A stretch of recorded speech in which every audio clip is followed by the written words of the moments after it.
Hello and welcome to Levant TV headlines. 8 militiamen and soldiers were killed and some 16 others wounded as a suicide car bomber struck a building housing Shiite militiamen in the country's northern province of Salahuddin. Former Egyptian President Hosni Mubarak and his 2 sons will be retried in the presidential palace's embezzlement case after the Cassation Court accepted their appeal. Egyptian troops have found the body of a policeman who had been reported kidnapped in the Sinai Peninsula after a search operation during which 10 terrorists were killed. Iranian President Hassan Rouhani says that countries behind the fall in global oil prices would regret their decision and warned that Saudi Arabia and Kuwait would suffer alongside Iran from the price drop. And the US and Pakistan have vowed to intensify a crackdown on militants hiding in lawless border areas as top diplomat John Kerry urged renewed peace talks with India to strengthen regional stability. Now let's take a look at the top headlines in today's newspapers in the Middle East. Starting in Lebanon, the Daily Star leads, reporting that documents recently seized from the notorious Roumieh prison have shown that Islamist inmates were planning further terrorist attacks in Lebanon. The paper also reports that Lebanon's Environment Minister Mohamed Mashnouk signed a memorandum of understanding to protect migratory birds, explaining that the move will help protect 37 species. The Egypt Independent leads, reporting that Egypt's High Court has overturned the only remaining conviction against Hosni Mubarak and ordered a retrial in his embezzlement case, opening the way for a possible release from jail for the ousted former president. The paper also reports that head of the security room in Zuhara, city in Libya, Muammar al-Hafez, announced the arrest of an Egyptian fishing boat carrying 15 illegal fishermen in Libyan territorial waters.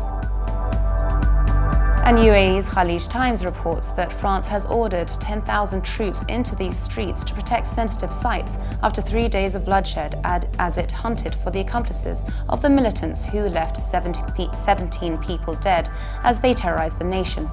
The paper also reports that Sheikh Mohammed bin Rashid Al Maktoum has launched the 2015-20 to 2021 strategy for the international humanitarian city at its headquarters in Dubai.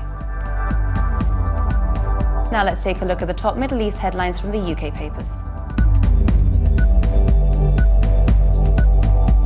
The Independent leads its Middle East news, reporting that Al-Qaeda in Yemen is becoming more powerful because it provides the troops for a Sunni community that feels under increasing threat from a Shia insurgency that has seized much of the country. The group is finding support among Sunni tribes that previously fought against it, but are now under pressure from the Houthis, who belong to a Shia branch known as the Zaidis. The Telegraph leads its Middle East news, reporting that Israeli Prime Minister Benjamin Netanyahu visited the Paris supermarket yesterday, where 4 Jewish hostages were shot dead last week, amid tension with French leaders over his call for the country's Jews to emigrate to Israel for safety. Netanyahu faces a storm of criticism for hammering home his move to Israel message to French Jews, alarmed by last week's attacks, at a time when world leaders are uniting against terrorism.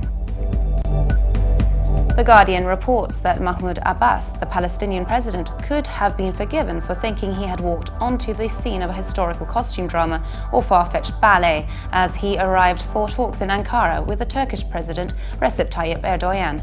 As Abbas shook hands with Erdogan, the main staircase of the Turkish leader's controversial new presidential palace was occupied by 16 warriors dressed in historical armor, carrying spears, brandishing shields, and clutching fearsome-looking swords.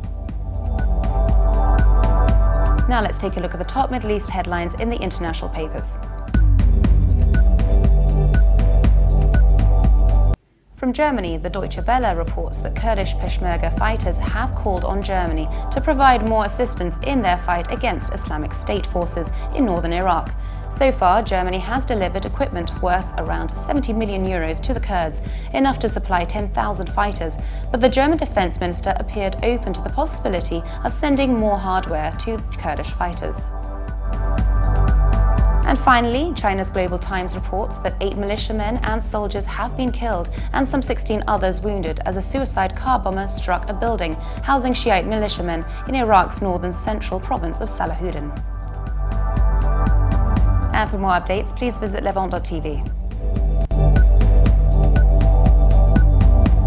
Thanks for watching. Be sure to join us again tomorrow. Bye for now.